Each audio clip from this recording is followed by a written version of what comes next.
নমস্কার, আপনারা দেখছেন সংকেত মিডিয়া, সোজা কথা সহজভাবে। বুধবার সকাল থেকে ফের শুরু হয়ে গেল হেলে পড়া ফ্ল্যাট বাড়ি ভাঙার কাজ। মঙ্গলবার রাতে ওই ফ্ল্যাট বাড়ির একাংশ ভেঙে ফেলার কাজ শুরু হয়েছিল। বুধের সকালেও পুরোদমে কাজে লেগে পড়েছেন পুরসভার কর্মীরা। পৌঁছেছেন 97 নম্বর ওয়ার্ডের কাউন্সিলর তথা যাদবপুরের বিধায়ক দেবব্রত মজুমদারও। স্থানীয়দের একাংশের দাবি, মাসখানেক আগে ওই ফ্ল্যাট বাড়িতে ফাটল দেখা গিয়েছিল। তারপর থেকেই বিপজ্জনকভাবে হেলে পড়েছিল বাড়িটি। গত 17 ডিসেম্বর শুরু হয় বাড়ি সোজা করার প্রক্রিয়া। সেই সময় পুর কর্তৃপক্ষের তরফে ওই ফ্ল্যাটের বাসিন্দাদের সরিয়ে নিয়ে যাওয়া হয়। বাসিন্দাদের অভিযোগ, বছর 10 থেকে 12 আগে জলাভূমি ভরাট করে বেআইনিভাবে ওই বহুতল নির্মাণ করা হয়েছিল। চারতলা বাড়ি নির্মাণের অনুমোদনও ছিল না বলে অভিযোগ করেছেন তারা। এ প্রসঙ্গে দেবব্রত বলেন, এই বাড়ির আদৌ কোনো অনুমোদন প্রাপ্ত প্ল্যান রয়েছে কিনা আমার সন্দেহ আছে। সম্প্রতি হরিয়ানার এক সংস্থার সাহায্যে বাড়িটি লিফট করার চেষ্টা চলছিল। এই ধরনের কাজের ক্ষেত্রে অনুমতি নিতে হয়, সেই অনুমতিও নেওয়া হয়নি। তাহলে পুরসভা কি করছিল? দেবব্রতর উত্তর, এটা কলোনি এলাকা। কলোনি এলাকায় কোনো ফ্ল্যাট বাড়ি অনুমোদন নেই। সিপিএম আমলে এমন অনেক বাড়ি তৈরি হয়েছিল। রাতেই এ নিয়ে এফআইআর দায়ের হয় নেতাজি নগর থানায়। শুরু হয় বাড়ি ভাঙার প্রক্রিয়া। ঘটনার পর থেকে ওই বহুতলের প্রমোটার সুভাষ রায় ফেরার, তার খোঁজ চলছে।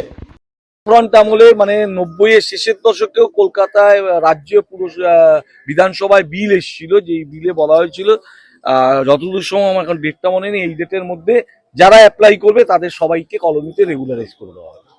এই বিলও বিধানসভায় এসেছিল। আচ্ছা, আমি ধরলাম যে এই বিল্ডিংটা হলো, কিন্তু যখন একটা বাইরের সংস্থা এসে কাজ করছে, পুরসভার তো ইঞ্জিনিয়াররা বিভিন্ন জায়গায় এটাই আমাদের সবচেয়ে বড়। এই যে আমি কালকে থেকেই কাগজটা আমি জোগাড় করেছি, যে অদ্ভুত, আমি পুরসভার ইসেকেও বলেছি, আমাদের ডিজিকেও আমি বলেছি, নাগরা বিল্ডিং কনস্ট্রাকশন প্রাইভেট লিমিটেড বলে যমুনানগরের একটা কোম্পানি, সে এই কাজটা করছে, এবং এই কাজটা যে করছে, এই কাজটা করার জন্য কোনো অনুমতি পুরসভার থেকে তারা নেয়নি।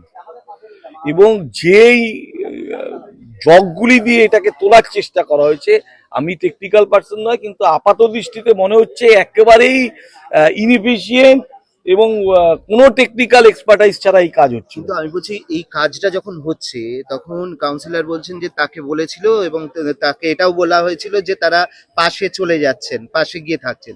তো এই যখন কাজটা হচ্ছে তখন পুরসভা বাধা দিতে পারতো না? কাউকে জানাইনি।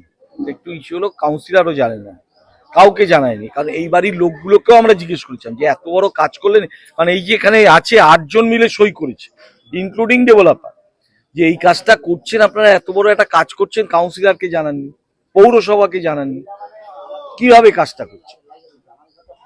এর কোনো জবাব এরাও দিতে পারছে না। এরা বলছে আমাদেরকে বারে বারে ইনসিস্ট করেছে ডেভেলপারের 2টো ফ্ল্যাট আছে এখানে। তাহলে কোনো উপায়, মানে এই ধরনের বিষয়ের সমাধান, যে স্যাংশন প্ল্যান থাকে না কিন্তু সেটার কনস্ট্রাকশন ঠিক আছে কিনা, সয়েল টেস্ট হয়েছে কিনা, অন্তত বিপজ্জনক যে নয়, সেটার জন্য পুরসভার কোনো ভাবনা চিন্তা নেই? অবশ্যই আছে। এবং এই বাড়িগুলো 12-14 বছর ধরে হচ্ছে। পুরসভা, আমরা এখন একটা, আপনারাও দেখেছেন যে কলকাতা পুরসভায় আমরা বিল্ডিং রুল রিল্যাক্সেশন করার এবং বিভিন্ন জায়গায় ছোট ছোট জমিতে, আমি মাননীয় মহানগরিক এবং মাননীয় মুখ্যমন্ত্রীকে ধন্যবাদ জানাবো। ইতিমধ্যেই আমরা 8-10টা, কারো 13-14 ছটাক জমি, কারো 12 ছটাক জমি, কারো 1.5 ছটাক জমি, 3 কাঠা পর্যন্ত জমিতে যারা 3তলা বাড়ি করছে হাইটে, তাদেরকে আমরা রুল রিল্যাক্সেশন করে বাড়ি তৈরি করার মতন জমা দিচ্ছে। বিল্ডিং একটা কমিটি হয়েছে, আমি সেই কমিটির অন্যতম কলকাতা পুরসভার মেম্বার, আপনারা জানেন। আমরা চেষ্টা করছি যাতে কলোনি অঞ্চলে কিছুটা রুল রিল্যাক্সেশন, 1.5 কাঠা জমিতে যদি স্ট্যান্ডার্ড ছাদ দিয়ে বাড়ি তৈরি করতে হয়, তাহলে যাদের 3-4 ভাই তারা কোনোদিন থাকতে পারবে না। মানবিক দিকটাকে যারা না দেখে, এই সিপিএম বিজেপির মতন যারা আজকে ঝান্ডা নিয়ে এসে মিছিল করছেন, মিছিল করা খুব সোজা।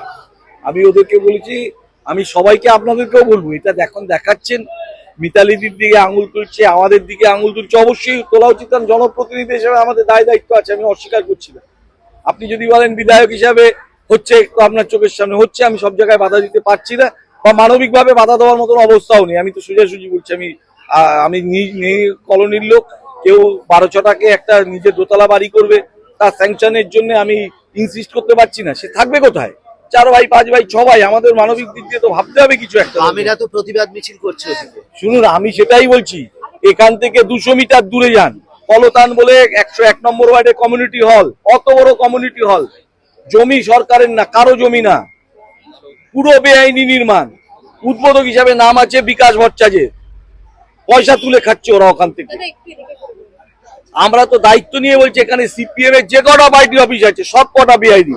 আর সিপিএম এর দম থাকলে কলোনিতে দাঁড়িয়ে বলুক যে কলোনিতে কোনো মানুষকে আমরা বেআইনি করতে দেবো না, দম থাকলে বলুক সিপিএম। আমি তো রাজনীতি করছি, আমি বলছি যতক্ষণ না বিল্ডিং রুল রিল্যাক্সেশন করা যাবে কলোনির মানুষগুলোকে আমরা সব ছেড়ে ওপার বাংলা থেকে এপার বাংলায় এসেছিলাম।